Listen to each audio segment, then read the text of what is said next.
দাদার যে একটা মানে মোটিভ আমি দেখলাম যে আমার রাজ্যকে আমি এক্সপ্লোর করব। সত্যি কথা এই এক্সপিরিয়েন্স আমার নিজেরও রয়েছে। আমার যে মানে রিসার্চ যে টপিকের মধ্যে আমাকে অ্যাড করতে হয়েছে আগরতলা, ত্রিপুরা, ইন্ডিয়া, লাস্ট 3টা লাইন। কেন? আমার রিসার্চ সেল জানেই না ত্রিপুরা বলতে একটা জায়গা আছে, আগরতলা বলতে জায়গা আছে, ইন্ডিয়া লাস্টে আমার লাগাতে হয়েছে, মানে এত বড় হয়ে গেছে। তো দাদা যে কথাটা বলেছে আমি 100% সমর্থন করি। আমি চাই দাদার মতো এই রকমভাবে আমাদের ত্রিপুরা রত্নরা আরও বেশি বেশি করে ত্রিপুরাকে এক্সপ্লোর করুক, আমাদের স্টেট থেকে আরেকজন কেরিমিনাটি তৈরি হোক, সেটাই আমি চাইবো। নমস্কার দাদা, আমি ভীষণ আপ্লুত আপনাকে আজকে আমার বাড়িতে পেয়ে। আমি কখনো ভাবিনি সত্যি সত্যি সঞ্জয় দা একদিন এইভাবে আমার বাড়িতে আসবে, আমার সাথে দেখা করতে আসবে, কারণ আমি ওনার ভিডিওর ভীষণই ভক্ত। সবচেয়ে বড় ভক্ত উনি একজন ফৌজি বলে, আমি কিন্তু ভীষণ ভক্ত, কারণ আমার বাবা ছিলেন ফৌজি এবং আমার বাবা একজন রাষ্ট্রপতি পুরস্কার প্রাপ্ত ফৌজি ছিলেন। তো আমি জানি একজন ফৌজির জীবনে কি কি চলে, কি কি তার স্ট্রাগল চলে। তো যাই হোক, ওনার এই যে সাকসেস আজকে ব্লগিংয়ের পথেও চলছে, তার জন্য আমি ঈশ্বরের কাছে আবার প্রার্থনা করব উনি যেন একদিন আমাদের ত্রিপুরা রাজ্যে বেস্ট ব্লগার হন। তো দাদা, আমি আপনাকে একটা প্রশ্ন করি যে আপনার হঠাৎ কেন মনে হলো যে আজকে আমি ডক্টর শিপ্রা সেনের সাথে দেখা করতে যাব? তো সবার আগে তো আপনাকে অনেক অনেক ধন্যবাদ আর অনেক নমস্কার আপনাকে। আমি সত্যি কথা কি, আমি ওনার ভিডিও দেখেছি এবং ইউটিউবে দেখেছি, ফেসবুকে দেখেছি, আর কিছু কিছু পোস্ট দেখেছি যেটা নিউজ চ্যানেলের মধ্যে, যে একজন নার্স বাড়ির কাজ করে নার্সিং করে তারপরে ডক্টরেট উপাধি লাভ করেছে। ডক্টর সম্পর্কে এত বেশি একটা আমার নলেজ নেই, তবু আমি দেখে না আমার খুব জিনিসটা খুব ভালো লাগলো, মনের মধ্যে খুব একটা জায়গা করে নিল।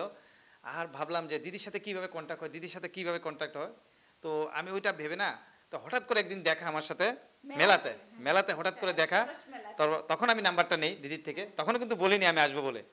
তো 2-4 দিন আগে আমি ফোন করি যে দিদি আপনার সাথে আমি একটু দেখা করতে চাই, আপনার যে ডক্টরেট উপাধি লাভ করার যে কাহিনীটা আর আপনি কি করছেন ওইটা নিয়ে একটু যদি আমার চ্যানেলে একটু বলতেন, তাহলে জনসাধারণ বা দর্শকরা যারা আছেন, আমার দর্শকরা, ওনারা একটু উপকৃত হতো।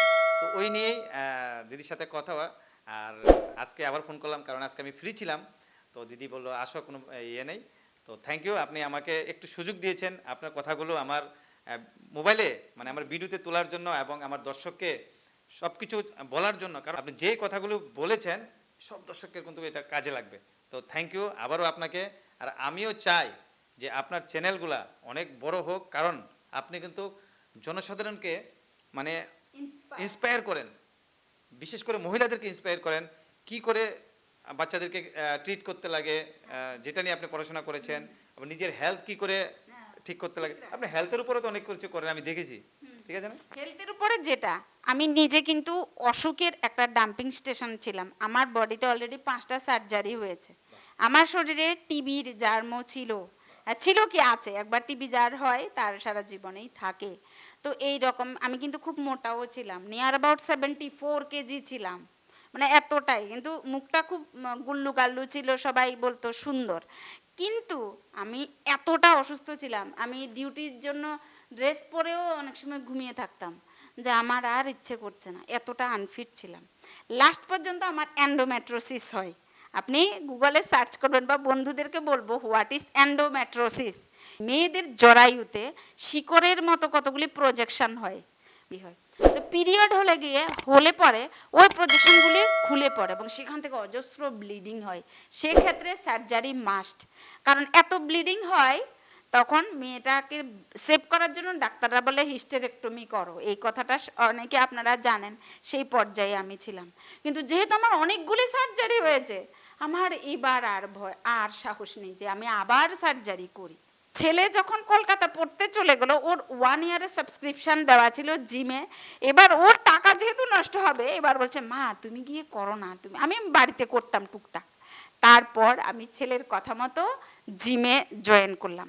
সেটা যে আমার জন্য কত বড় বরদান আপনারা ভাবতেই পারবেন না। যে মানুষটা এন্ডোমেট্রোসিসের কারণে আমি দাঁড়িয়ে দাঁড়িয়ে ডিউটি করতাম, বসতে পারতাম না, কারণ যেখানেই বসবো সেখানেই ব্লাড, যেখানে বসবো সেখানেই ব্লাড। পিরিয়ড হলে পিরিয়ড তোমার কনস্ট্যান্টই থাকতো, রক্ষা নেই, রোজ দিনই চলছে, এবং ক্র্যাম্পে পেটে এইরকম অসহ্য যন্ত্রণা।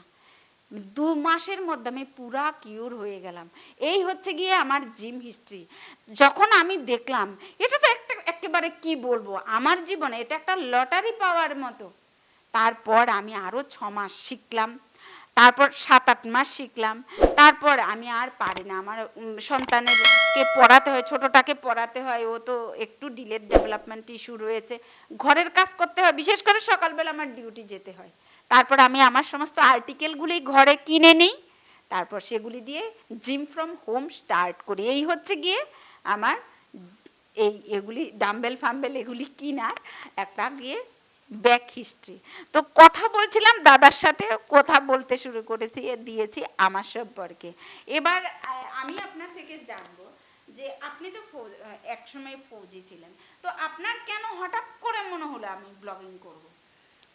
আমি যখন ফৌজে ছিলাম তখন থেকে আমার ইচ্ছা শক্তি খুব প্রবল ছিল যে আমি ফৌজ থেকে যখন বাড়িতে আসব তখন আমি আমার যে ব্লগ চ্যানেলটা হচ্ছে জায়গা নিয়ে কথা, যে অনেক আমরা যখন বাইরে থাকি, মানে বাইরে থাকি বলতে কি, আমি যখন 22 বছর বাইরে ছিলাম, অনেকে ত্রিপুরা বললে চেনে না, অনেকে হ্যাঁ, ঠিক ঠিক। ত্রিপুরা বললে অনেকে চেনে না, হ্যাঁ, আগরতলা বললে অনেকে চেনে, আবার ত্রিপুরা বললে চেনে না।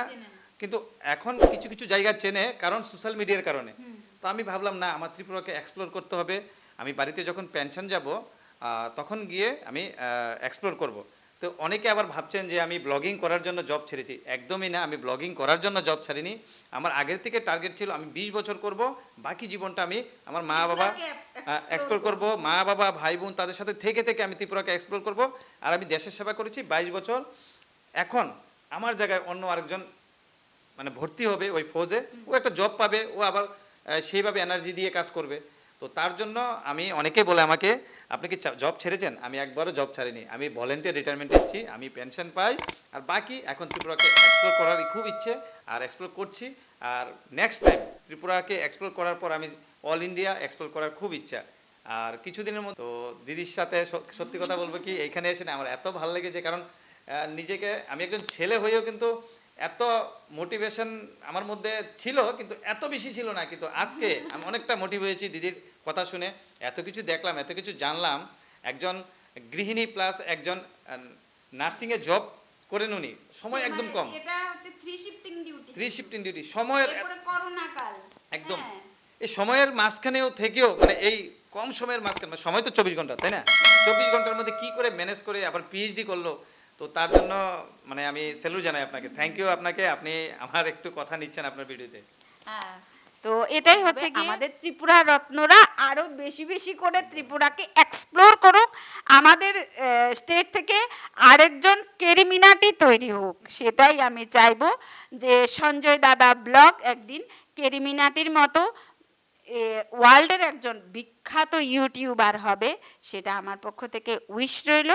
ভালো থাকবেন দাদা, লাস্ট জীবনটা আপনার ফ্যামিলির সাথে আপনি কাটাবেন, যেটা প্ল্যান করে এনেছিলেন সেটা শুভকর হোক, ভালো কাটুক, এটাই আমার পক্ষ থেকে আপনার প্রতি উইশ রইল। আপনাকে অনেক অনেক ধন্যবাদ।